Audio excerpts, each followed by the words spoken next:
La Crique de l'Aube est heureuse de vous présenter Le Pirate et la Princesse. Une histoire qui mêle les mers tumultueuses, les trésors enfouis et les sentiments délicats. Sur l'île de Tortuga, repère des flibustiers les plus redoutables, régnait le capitaine Renard. Un homme aussi rusé que courageux. Sa réputation de pirate impitoyable le précédait. Mais derrière cette façade de brute se cachait un cœur tendre.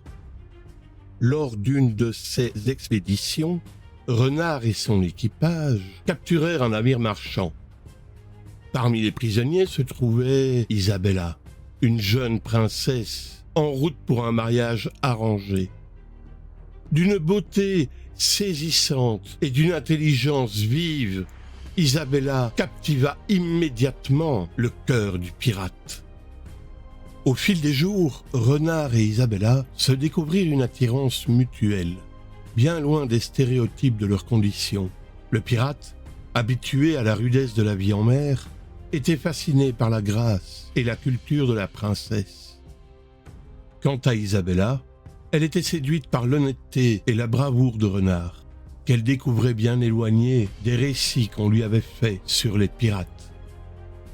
Une romance improbable naquit entre les deux jeunes gens.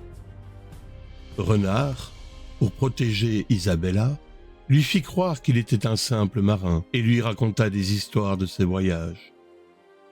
Isabella, quant à elle, lui apprit les règles de la cour et lui fit découvrir la poésie et la musique. Malheureusement, leur bonheur était fragile. Les sentiments de Renard pour Isabella grandissaient de jour en jour, mais il savait que leur amour était impossible. Il ne pouvait pas lui offrir la vie dont elle rêvait, loin des combats et des dangers de la piraterie. Un jour, une escadre de navires de guerre apparut à l'horizon.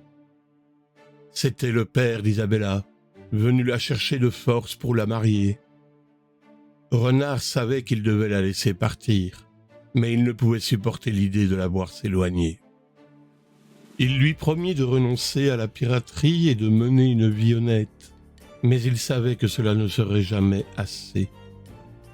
Dans une ultime déclaration d'amour, il leur offrit de magnifiques colliers en or, sertis d'un diamant aussi pur que leur amour. Isabella, le cœur brisé, accepta de repartir avec son père. Avant de monter à bord du navire, elle jeta un dernier regard à Renard. Leurs yeux se rencontrèrent et ils se sourirent, conscients que leur amour resterait à jamais gravé dans leur mémoire.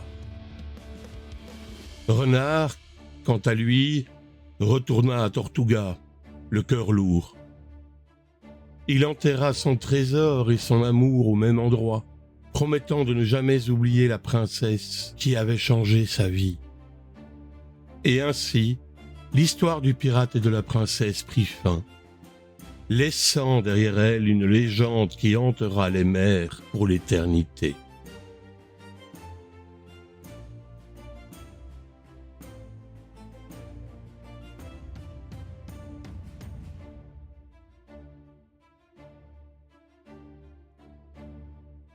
Et si, la rencontre inattendue. Des années passèrent. Renard, ayant tenu sa promesse, avait abandonné la piraterie et s'était installé dans un petit village côtier. Il vivait paisiblement, mais son cœur n'avait jamais cessé de battre au rythme des souvenirs d'Isabella. Il avait gardé précieusement le collier qu'il lui avait offert, le portant comme un talisman. Un jour, un navire de guerre mouilla l'ancre dans le port. À bord, une procession royale débarqua. À la tête de cette procession se trouvait une femme d'une beauté saisissante, accompagnée d'un jeune garçon. Le cœur de Renard manqua un battement lorsqu'il reconnut Isabella. Elle avait vieilli, mais sa grâce et son intelligence étaient intactes. Elle était désormais reine, mais son mariage arrangé n'avait pas été heureux. Elle avait eu un fils, un garçon vif et intelligent qui portait une étrange ressemblance avec Renard. Isabella, de son côté, avait toujours pensé à Renard. Le collier qu'il lui avait offert était devenu son bien le plus précieux. Elle le portait en secret sous ses robes et le regardait souvent, se remémorant leur amour défendu. Lors d'une promenade sur la plage, leurs regards se croisèrent. Le temps sembla s'arrêter. Les années s'étaient écoulées, mais leurs sentiments n'avaient pas changé. Ils se rapprochèrent lentement, leurs mains se frôlant presque.